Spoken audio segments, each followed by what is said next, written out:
UPSC exam ಮತ್ತೆ ನಮ್ಮದು KE exam ಕೂಡ PGCET ಒಂದೇ ದಿವಸ ಇದೆ ಸರ್. ಒಂದೇ ದಿವಸ ಇರುವ ಸಲುವಾಗಿ ವಿದ್ಯಾರ್ಥಿಗಳಲ್ಲಿ ಸ್ವಲ್ಪ ಗೊಂದಲ, ಅದು ಬರೀಬೇಕಾ ಇದು ಬರೀಬೇಕಾ, ಯಾಕೆಂದರೆ ಪದವಿ ಓದ್ತಾ ಓದ್ತಾ ನಮ್ಗೆ UPSC ಕೂಡ ಮಾಡಬೇಕು ಆಗಬೇಕು ಅಂತಾರೆ. ಅಂಥವರಲ್ಲಿ ಸ್ವಲ್ಪ ಗೊಂದಲ ಆಗಿರ್ತಾರೆ. ಇದಕ್ಕೆ ಏನು ಸರ್?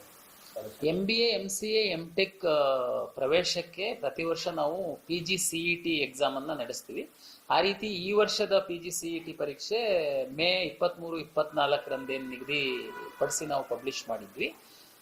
24ಕ್ಕೆ UPSC ಪರೀಕ್ಷೆ ಸಹ ಇರೋದ್ರಿಂದ ವಿದ್ಯಾರ್ಥಿಗಳ ಒಂದು ಮನವಿಯನ್ನು ಮಾಡಿದ್ದಾರೆ. ತಾವು ಸಹ ನಮ್ಮ ಗಮನಕ್ಕೆ ತಗೊಂಡು ಬಂದಿದ್ದೀರಾ. ಆಯಿತು, ವಿದ್ಯಾರ್ಥಿಗಳಿಗೆ ಅನಾನುಕೂಲ ಆಗಬಾರ್ದು, ಹಾಗಾಗಿ ಅವರು UPSC ಪರೀಕ್ಷೆ ಬರೀಲಿ. ನಮ್ಮದು ಆ ವಾರದಲ್ಲೇ ಸ್ವಲ್ಪ ಹಿಂದೆ ಮುಂದೆ ಮಾಡಲಿಕ್ಕೆ ಅವಕಾಶ ಇರುತ್ತೆ. ನಾವು ಅದನ್ನು ಮಾಡಿ ವಿದ್ಯಾರ್ಥಿಗಳಿಗೆ ಅನುಕೂಲ ಮಾಡಿಕೊಡ್ತೀವಿ.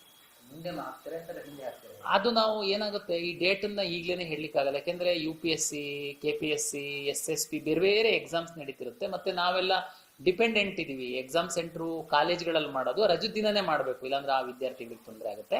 ಹಾಗಾಗಿ ಇನ್ನೂ ಸಮಯ ಇರೋದ್ರಿಂದ ನಾವು ತಿಳಿಸ್ತೀವಿ, ಬಟ್ ಒಂದು ವಾರ ಹಿಂದೆ ಅಥವಾ ಮುಂದೆ ಮಾಡ್ತೀವಿ. ಹಾಗಾಗಿ UPSC ಪ್ರಿಪ್ರೇಷನ್ ಆಗ್ತಿರೋರು ಖಂಡಿತ ಪ್ರಿಪ್ರೇಷನ್ ಆಗಿ ಪರೀಕ್ಷೆ ಬರೀ ಸರ್. ಕರೆಕ್ಷನ್ ಮಾಡಿ ಮತ್ತೆ ಸೋಷಿಯಲ್ ಮೀಡಿಯಾದಲ್ಲಿ ಏನು ಪಬ್ಲಿಷ್ ಮಾಡ್ತೀರಾ ಅಂತ? ಅಲ್ಲ, ಅದೇನೇ ಇನ್ನೂ ಸಮಯ ಇದೆ. ಹಾಗಾಗಿ ನಾವು ಅವತ್ತಂತೂ ಮಾಡಲ್ಲ, ವಿದ್ಯಾರ್ಥಿಗಳಿಗೆ